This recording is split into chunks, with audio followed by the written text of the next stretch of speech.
भी खौफ आता उस चीज़ को देख के। आपको राबिया भी मैं क्या बताऊँ, लगे थे बस दफनाने ही लगे थे, तो उन दादी ने शोर डाल दिया। उस शोर की वजह से सवात वाली साइड में बहुत ज़्यादा इस तरह की मखलूक़ें चीज़ें वगैरह थी, तो उसमें से ही किसी ने आके कहा था। मेरे मुझे गुस्सा करने का भी इंतज़ाम मेरा कर दिया हुआ था। कब्र के अंदर से आप आवाज़ें लगा रही होती कि मैं ज़िंदा हूँ, मुझे खोलो, मुझे निकालो। एक चीज़ नज़र आई जो इंसान भी नहीं था और जानवर भी नहीं था। वो उसके मुँह से कहते ये मर चुकी है, इसकी डेथ हो गई है। अच्छा। मैं एक मिलाद की तैयारी के लिए जा रही थी, तो परफ्यूम किया हुआ था मैंने। यार बच्चियों को परफ्यूम ना लगाया करे, जैसे हमारी नानियाँ दादियाँ कहते हैं ना कि जवान कुड़ियाँ नू, शादीशुदा नू या कुंवारियाँ नू परफ्यूम तो बचाना। जहाँ पे मैं रहती थी उसके पीछे एक जंगल था, जहाँ पे बहुत बड़े बड़े पहाड़ और दरख्त थे। अस्सलाम वालेकुम नाज़रीन, मीडिया टुडे से मैं हूँ आपकी होस्ट राफ़िया मिर्ज़ा। खुशामदीद कहूँगी इस प्रोग्राम में। नाज़रीन, आज की कहानी है उस अबिया की, 21 साला अबिया की, जो इंतकाल कर गई और उसके बाद उसको ऐलान भी कर दिया गया। मरने के बाद दोबारा ज़िंदा हो गई, कफ़न दफन भी उसका हो गया और दफनाने के ऐन पहले ज़िंदा हो गई। कैसे हुई, क्या कहानी है, उसी की कहानी उसी की ज़ुबानी। अस्सलाम वालेकुम। वालेकुम सलाम। कैसी हो अबिया? अल्लाह का शुक्र ठीक। अभी हाँ, ये बताओ कि आप का इंतकाल भी हो गया, फिर दोबारा कैसे ज़िंदा हुई? अभी ज़िंदा हो कि वाक़ई आपकी रूह बैठी हुई है? नहीं, मैं अब ज़िंदा हूँ, एक इंसान हूँ। अच्छा, कैसे आपकी डेथ हुई?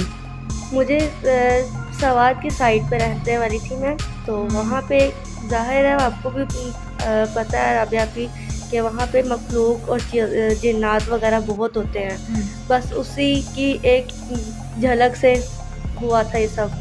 कैसे आपको कहाँ नज़र आई? वो आपको पता है मैं एक सवात के छोटे से गाँव की रहने वाली हूँ, तो वहाँ पे उसके जो जहाँ पे मैं रहती थी उसके पीछे एक जंगल था, जहाँ पे बहुत बड़े बड़े पहाड़ और दरख्त थे। उसी साइड में एक चीज़ मुझे नज़र आई, जो मुझे वैसे मिलाद में जाने का और नाते पढ़ने का बहुत शौक़ है, तो इस वजह से मैं एक मिलाद की तैयारी के लिए जा रही थी, तो परफ्यूम किया हुआ था मैंने। परफ्यूम वगैरह लगाया? लगा के ज़ाहिर आपको भी पता है मिलाद में जाना तो तैयार होके जाते हैं, तो परफ्यूम किया हुआ था मैंने। तो उसका जब उस जंगल से गुज़री, वहाँ पे मुझे एक चीज़ नज़र आई जो इंसान भी नहीं था और जानवर भी नहीं था। उसके मुँह से बस उसी वाक़ये से उस चीज़ को देख के खौफ से बस बेहोश हुई थी मैं। अच्छा, खौफ से बेहोश हो गई, तो उसको आपने देख लिया और घर वालों ने कैसे आपको ये कंसीडर किया कि आपकी डेथ हो गई? ये एक सवात का छोटा-सा हॉस्पिटल था, वहाँ पे ये लोग मुझे लेके गए घर वाले मेरे। असल में मेरे साथ मेरी एक कज़न थी जिन्होंने ये जाके कहा कि वो वहाँ पे पड़ी हुई है। तो जब वो लेके गए मुझे हॉस्पिटल मेरे घर वाले, तो वहाँ पे जब लेके गए तो उन्होंने ना चेक किया, अल्लाह जाने क्या किया, उन्होंने मेरे ख़ानदान वालों को कह दिया ये मर चुकी है, इनकी डेथ हो गई है।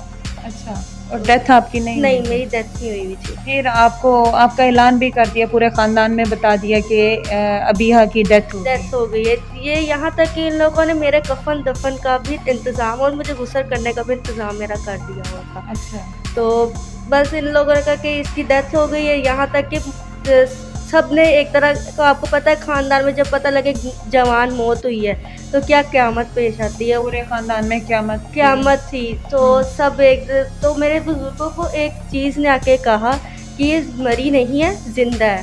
अच्छा, वो क्या चीज़ थी? वो भी उस तरह की? आपको पता है सवात वाली साइड में बहुत ज़्यादा इस तरह की मखलूक़ें चीज़ें वगैरह होती हैं, तो उसमें से ही किसी ने आके कहा था मेरे बुज़ुर्गों को, जो मेरी दादी थी, उनको कहा कि ये ज़िंदा है, ये मरी नहीं है। तो उन्होंने जब सुना, उन्होंने गौर किया उस अल्फाज़ में, तो उसके बाद इन्होंने जब दफनाने लगे थे, बस दफनाने ही लगे थे, तो उन दादी ने शोर डाल दिया। उस शोर की वजह से घबरा के मैं होश में आ गई थी। असल में मैं कोमा में चली गई हुई थी। अच्छा, तो अगर आपको होश ना आता तो ये लोग दफना देते आपको? वो फिर अल्लाह ने ही फ़रिश्ता भेजा था जो मेरी दादी को आगाह कर गया कि ये मरी नहीं है, तो बस तब शायद ना दफनाते। एक दफ़ा मेरी नब्ज़ चेक की, ज़ाहिर ख़ानदान वालों ने उसकी बात सुन के दादी की, उन्होंने मेरी नब्ज़ चेक की तो चल रही थी, उन्होंने उसी टाइम सब कुछ रोक दिया। अच्छा, ऐलान तो हो चुका आपका? ऐलान हो चुका हुआ था, कफ़न भी पहना दिया हुआ था इन लोगों ने, तो गुस्ल भी हो गया? गुस्ल भी ज़ाहिर हो गया हुआ था।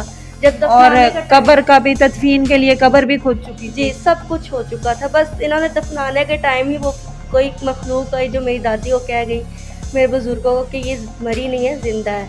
तो एक दफ़ा उन लोगों ने मेरी नब्ज़ चेक की हैं, वहाँ का ही कोई डॉक्टर था, वो थोड़ा था काबिल था थोड़ा-सा, उसने कहा जी ये ज़िंदा है। तो उसी तरह इन्होंने जब फिर आप लोगों ने केस नहीं किया जिसने आपको जिंदा को मुर्दा बना दिया?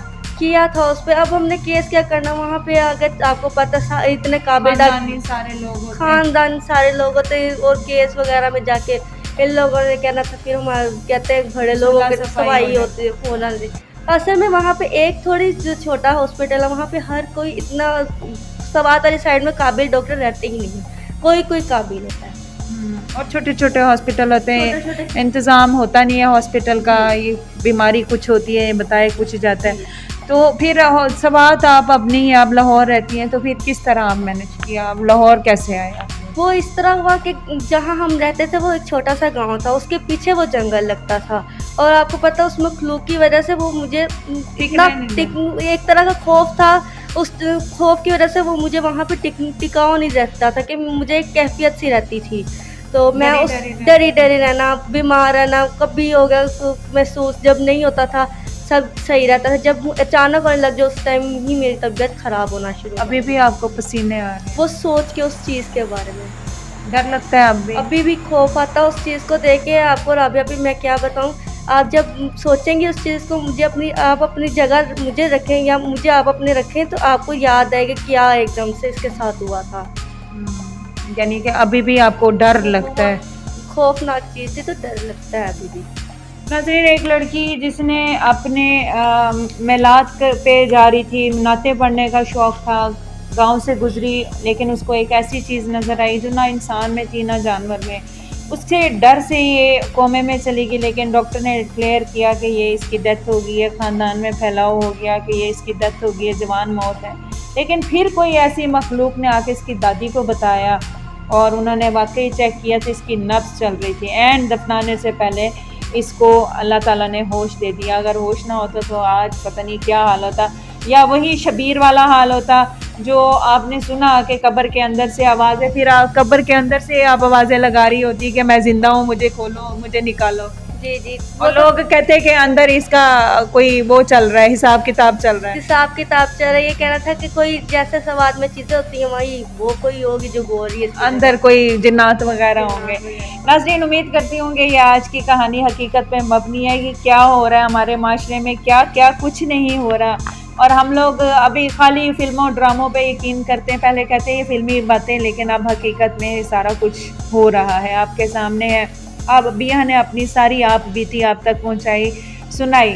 अपने इर्द गिर्द ख्याल रखें और बच्चियों को परफ्यूम ना लगाया करें। जैसे हमारी नानियाँ दादियाँ कहते हैं ना कि जवान कुड़ियाँ नू, शादीशुदा नू या कुंवारियाँ नू परफ्यूम तो बचाना। ये परफ्यूम ही काम ख़राब करते हैं और फिर आशिक करते हैं जिन्नात को, और फिर वो काम ख़राब करते हैं। हाजिर होंगे नए प्रोग्राम में, अपना बहुत ख्याल रखिएगा। राबिया मिर्ज़ा को इजाज़त दीजिएगा, दुआ में ज़रूर याद रखिएगा। अल्लाह हाफ़िज़।